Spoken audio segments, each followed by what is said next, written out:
All right, let's bring in tonight's panel, Sky News host Steve Price and contributor Joe Hildebrand. Welcome to you both. Great to see you.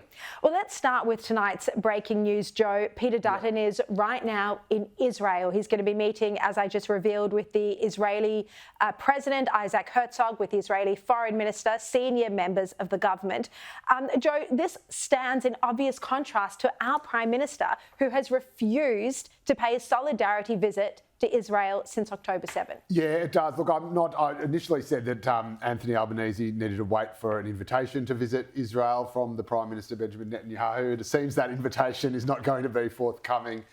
It hasn't handled it particularly well, and I think the problem is that you have to be consistent in these things, and you have to take the right stand. You will find that is actually politically rewarding as well as the right thing to do. And I think if there had been, and he was, unequivocal in condemning the October 7 attacks. He wasn't, unlike Penny Wong, he didn't say, we urge Israel to, be proportionate in its response. But again, if he had been right there, with Israel, visiting those communities that were affected, meeting the Prime Minister, it would make it, I think, politically easier for him to, for example, move the motion that was moved at the New South Wales Labor Conference over the weekend and to, condemn the actions in Gaza as it was for President Biden to do so, for example, because his allegiance to Israel is not under question. And I think that's where the Labor Party needs to be, and they should take a leaf out of Joe Biden's book and maybe not Kamala Harris's. Well, we'll get to the Labor conference a bit later in the show. But Steve, the Prime Minister was interviewed on Sky today by Kieran Gilbert, and I was interested to hear him, and he doesn't say it often, reiterate government's travel advice that people shouldn't be going to Israel. Have a quick look. People shouldn't be travelling, Australian citizens shouldn't be travelling to that region, given the instability which is there and the risks of escalation which are there. I mean, Steve, you'd presume the PM would have known through DFAT that Dutton was making this trip, so perhaps that's where the comments are going to go over the next couple of days, that Dutton shouldn't be there. It really does give the opposition, and Peter Dutton in particular, more oxygen to describe Anthony Albanese as a weak leader. Now, you've heard those two words, Sharri, on numerous occasions over the last couple of months. They keep prosecuting this case that the bloke in the lodge is not a strong, decisive leader.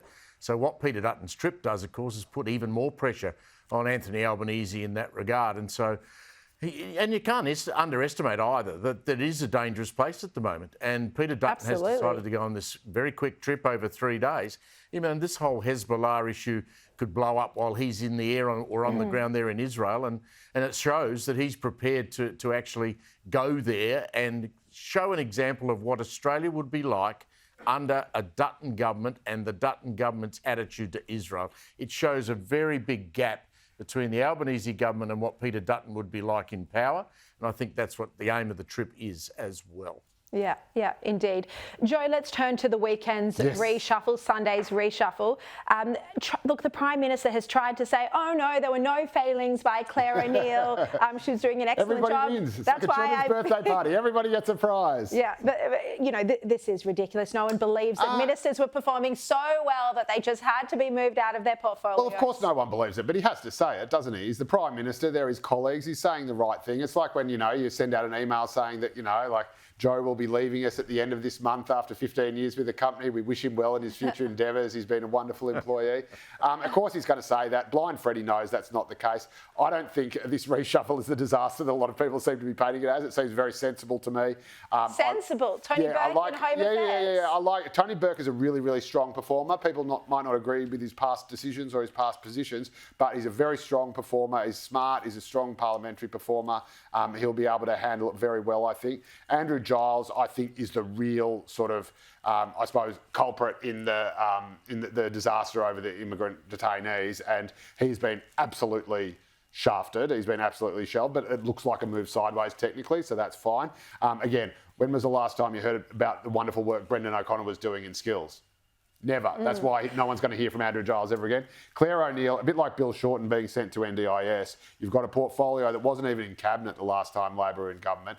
It's now a really front of centre, supercharged, important portfolio. And what do? You get someone who's got a lot to prove, who maybe didn't have such a great run on the paddock last time round. You say, right, your reputation, your legacy depends on you fixing this crisis. That's what Shorten is doing right now with the NDIS, and that's what I reckon Claire O'Neill would do. Given housing is so critical, given it's part of the reason inflation is so high, you think Albanese would put the absolute best minister in that